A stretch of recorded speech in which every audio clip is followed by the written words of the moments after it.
Hello, I'm Severin Suzuki speaking for ECHO, the Environmental Children's Organization. We're a group of 12 and 13-year-olds trying to make a difference. Vanessa Suddy, Morgan Geisler, Michelle Quigg, and me. We've raised all the money to come here ourselves, to come 5,000 miles to tell you adults you must change your ways. Coming up here today, I have no hidden agenda. I am fighting for my future.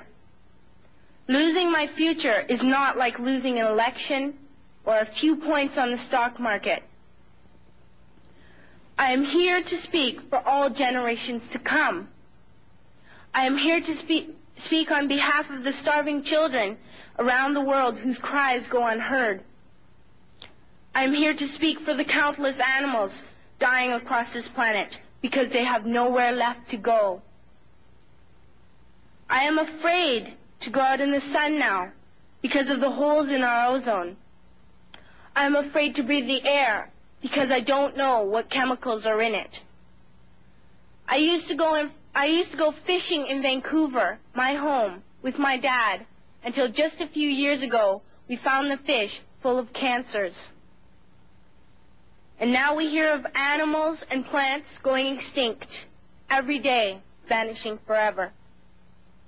In my life, I have dreamt of seeing the great herds of wild animals, jungles and rainforests full of birds and butterflies. But now I wonder if they will even exist for my children to see. Did you have to worry of these things when you were my age? All this is happening before our eyes, and yet we act as if we have all the time we want and all the solutions. I'm only a child, and I don't have all the solutions. But I want you to realize, neither do you. You don't know how to fix the holes in our ozone layer. You don't know how to bring the salmon back up a dead stream. You don't know how to bring back an animal now extinct. And you can't bring back the forest that once grew where there is now a desert. If you don't know how to fix it, please stop breaking it. Here, you may be delegates of your government, business people, organizers, reporters, or politicians, but really, your mothers and fathers, sisters and brothers, aunts and uncles, and all of you are someone's child. I'm only a child, yet I know we are all part of a family. 5 billion strong. In fact, 30 million species strong. And borders and governments will never change that. I'm only a child, yet I know we are all in this together and should act as one single world towards one single goal. In my anger, I am not blind, and in my fear, I am not afraid of telling the world how I feel.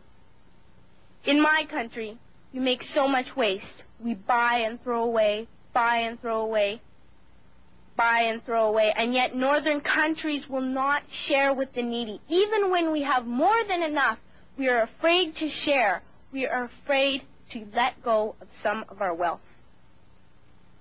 In Canada, we live the privileged life, with plenty of food, water, and shelter. We have watches, bicycles, computers, and television sets. The list could go on for 2 days. 2 days ago here in Brazil, we were shocked when we spent time with some children living on the streets. This is what one child told us. I wish I was rich. And if I were, I would give all the street children food, clothes, medicines, shelter, and love and affection. If a child on the streets who has nothing is willing to share, why are we who have everything still so greedy? I can't stop thinking that these are children my own age, that it makes a tremendous difference where you are born. That I could be one of those children living in the favelas of Rio. I could be a child starving in Somalia, or a victim of war in the Middle East, or a beggar in India. I am only a child, yet I know if all the money spent on war was spent on finding environmental answers, ending poverty, and finding treaties, what a wonderful place this earth would be. At school, even in kindergarten, you teach us how to behave in the world.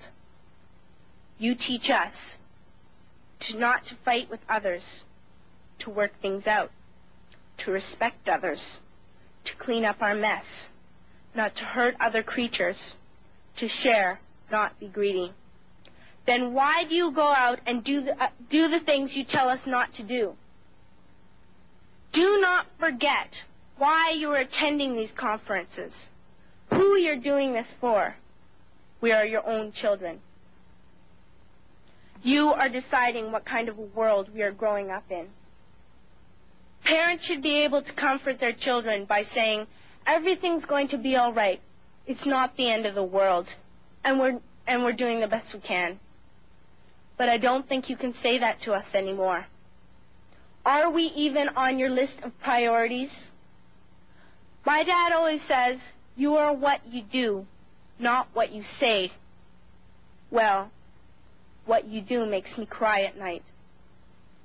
You grown-ups say you love us, but I challenge you, please, make your actions reflect your words.